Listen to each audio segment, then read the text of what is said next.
Hello दोस्तों, नमस्कार। आप देख रहे हैं ट्रेंडिंग न्यूज। आपको रखे हर खबर से वाकिफ। चलिए देख लेते हैं फटाफट 5 मिनट में 25 खबरें। माफिया मुख्तार अंसारी का बांदा मेडिकल कॉलेज में इलाज के दौरान दिल का दौरा पड़ने से हो गई मौत। गौरतलब है कि मुख्तार अंसारी ने कोर्ट को प्रार्थना पत्र दाखिल कर कहा था कि उनको जेल में खाने में जहर मिलाकर दिया जा रहा था।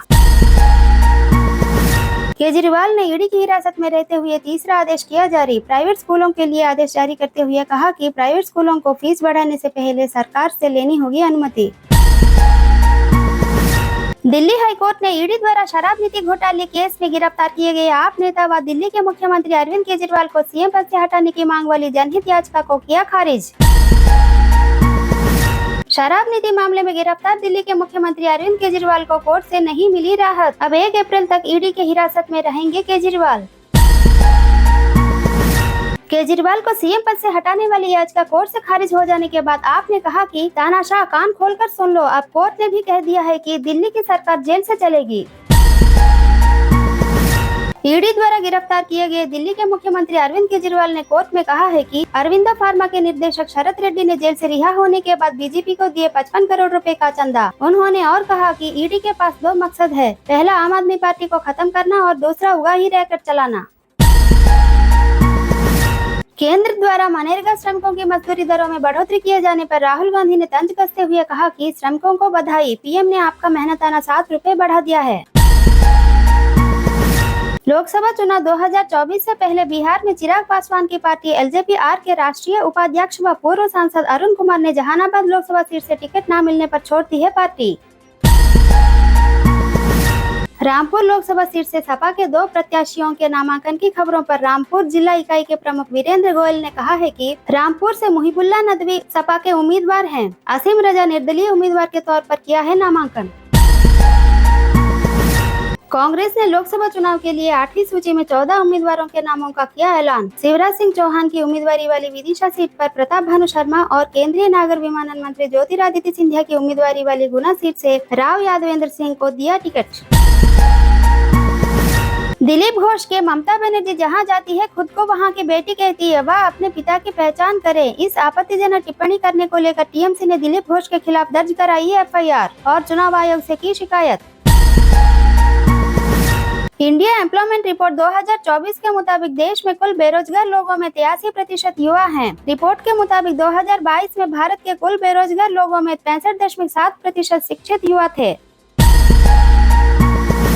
पंजाब के मुख्यमंत्री भगवंत मान तीसरी बार बने पिता। उनकी दूसरी पत्नी गुरप्रीत कौर ने दी बेटी को जन्म। 2015 में उनकी पहली पत्नी हरप्रीत कौर से हो गई थी तलाक। पहली पत्नी से उनके 2 बच्चे। यूजीसी ने पीएचडी को लेकर जारी किया नया नियम। शैक्षणिक सत्र 2024-25 से अभ्यर्थी राष्ट्रीय पात्रता परीक्षा नेट के स्कोर के जरिए भी पीएचडी में दाखिला ले सकते हैं। अलग अलग संस्थानों में पीएचडी की प्रवेश परीक्षा की जरूरत नहीं होगी। यूपी के गैंगस्टर व पूर्व सांसद अतीक अहमद के शार्प शूटर बल्ली पंडित और सुधांशु त्रिवेदी प्रयागराज से हुआ गिरफ्तार।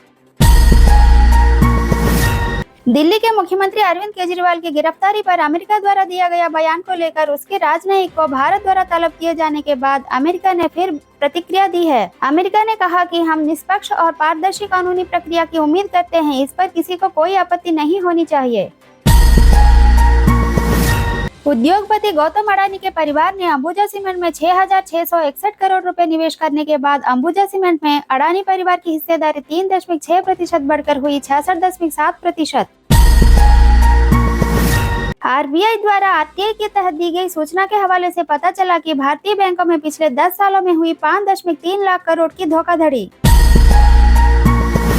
दिल्ली के मंत्री और आप नेता सौरभ भारद्वाज ने बीजेपी पर आरोप लगाया है कि पंजाब में हमारे सांसद व विधायकों को लालच देकर तोड़ ले गई बीजेपी। भारद्वाज के मुताबिक पंजाब के आप विधायकों ने बताया कि बीजेपी द्वारा उन्हें रुपया, वाइप्लस सुरक्षा पद और लोकसभा चुनाव लड़वाने का लालच दिया गया है।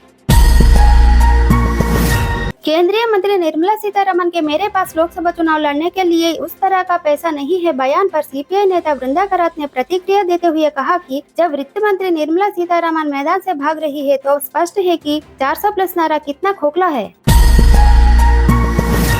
वरुण गांधी ने लोकसभा चुनाव का टिकट कटने के बाद अपनी संसदीय क्षेत्र के लोगों के नाम लिखा है पत्र। मैं राजनीति में आम आदमी की आवाज उठाने आया था और आपसे यही आशीर्वाद मांगता हूं कि सदैव यही कार्य करता रहूं, भले ही मुझे इसके लिए कोई भी कीमत चुकानी पड़े।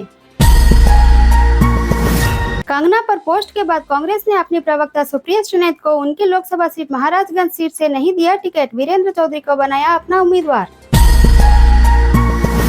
चुनावी टिकट कटने के बाद सुसाइड की कोशिश करने वाले तमिलनाडु के ईरोड से मौजूदा सांसद व एमडीएमके नेता ये गणेश मूर्ति की हुई मौत। दिल्ली के मुख्यमंत्री अरविंद केजरीवाल को गुरुवार को कोर्ट में सुनवाई से पहले दिल्ली के उपराज्यपाल वीके सक्सेना बोल रहे हैं कि सरकार जेल से नहीं चलेगी। इस पर आपका क्या कहना है? सवाल पर केजरीवाल ने प्रतिक्रिया देते हुए कहा कि यह राजनीतिक षड्यंत्र है, जनता इसका जवाब देगी। विदेशी मुद्रा प्रबंधन अधिनियम से जुड़े एक मामले में ईडी द्वारा तीसरी बार समन कर 28 तारीख को पूछताछ के लिए बुलाए जाने के जवाब में महुआ मोइत्रा ने कहा कि फिलहाल लोकसभा चुनाव के प्रचार में व्यस्त हूं, इसीलिए पूछताछ के लिए गुरुवार को पेश नहीं हो सकूंगी।